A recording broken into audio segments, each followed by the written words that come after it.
Okay, it is now 6 p.m. and we're going to get started. So welcome to the Flint Water Crisis Settlement Town Hall, led by the interim co-lead class council team. Before we begin, if you have already retained an attorney who is not listed in the list below, you should leave this meeting and contact your attorney with any questions.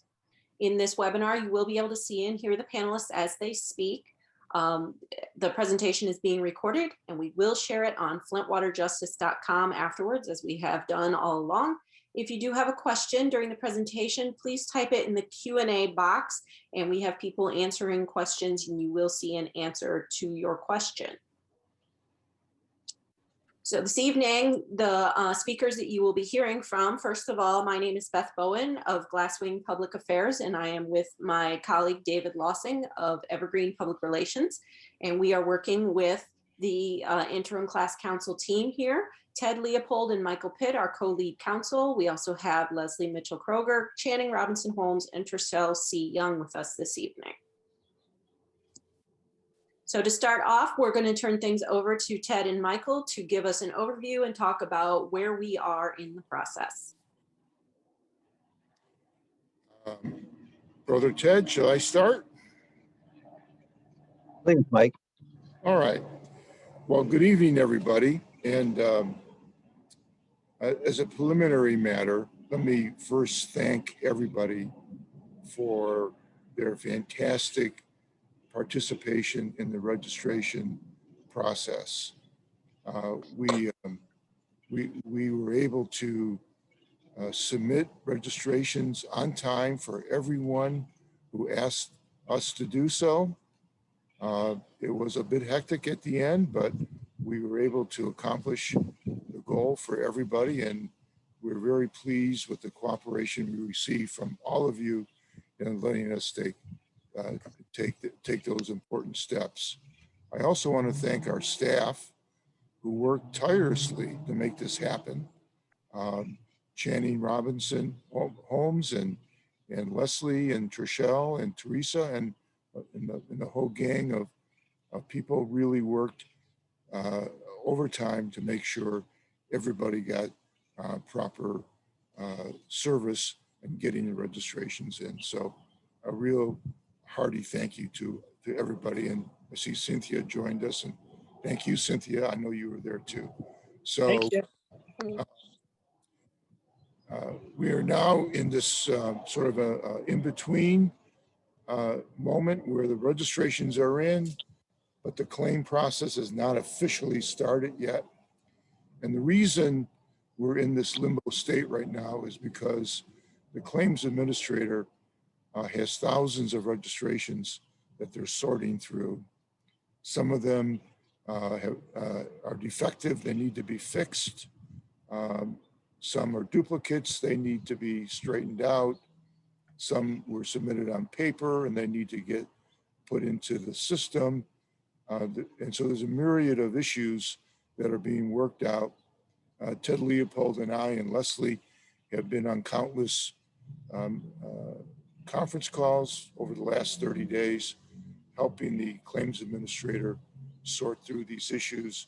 We're not quite there yet. We think that in about 2 weeks, we should have these preliminary registration issues settled and worked out. And there will be a list prepared where people will know with certainty whether or not the registration is their registration, your registration is in proper form and accepted by the claims administrator.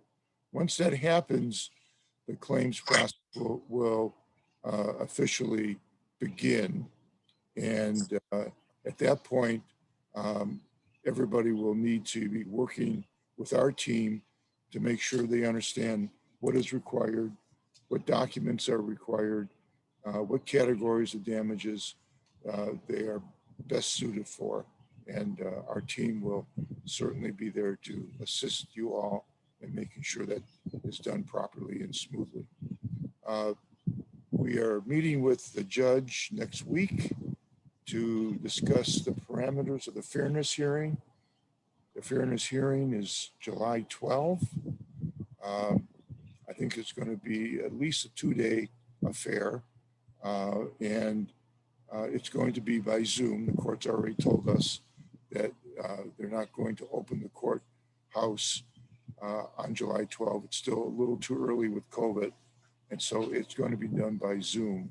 And you all will have an opportunity to join in and participate and observe the fairness hearing. Some of you may have filed objections. If you have filed objections on time, the court will instruct you as to what your opportunities will be to address the court, and you should stand by and wait for instructions from the court as to how you may be able to voice any concerns or objections you may have to the settlement. We'll know more next week about the parameters. I'm quite sure Judge Levy will publish basically a agenda or a menu of activities to take place during the fairness hearing. It is a complex hearing where the court is going to determine whether the settlement is fair, adequate, and reasonable in light of all the circumstances that have taken place. So with that, I'll turn over to Ted for some follow-up. Thanks, Mike, and hello, everybody. Like Mike, I want to thank everybody as well for spending and working so hard on taking care of your registrations and getting everything filed, and especially want to thank, in terms of our team, all of the Teresa and the local individuals, as well as Channing and Leslie, who's worked tirelessly, all of them, in terms of helping you to get these on file and to register. In terms of what Mike was saying, there's a lot going on almost every day, of course, with the aspects of not only the settlement, but also want to emphasize as well that there is other additional litigation going on. We're still, of course, actively litigating against the EPA, and also there are a lot of issues happening as relates to the litigation involving both V&A and Land, the two private engineering firms. So we really are working at both ends, if you will, of the ship in terms of keeping it moving forward, not just the settlement, but also the litigation, with the hopes at the end of the day we can provide a full measure of justice as it relates to those defendants as well.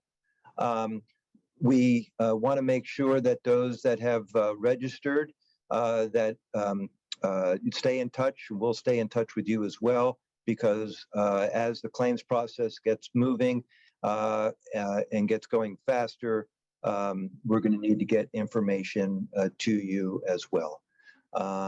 So in terms of the actual litigation, as well as the settlement, that's pretty much where we stand right now. And as matters continue to develop, we'll always, of course, put it on the website. And of course, you can continue to not only go and visit our office in Flint, but you could also email us or call us at any time. Thanks.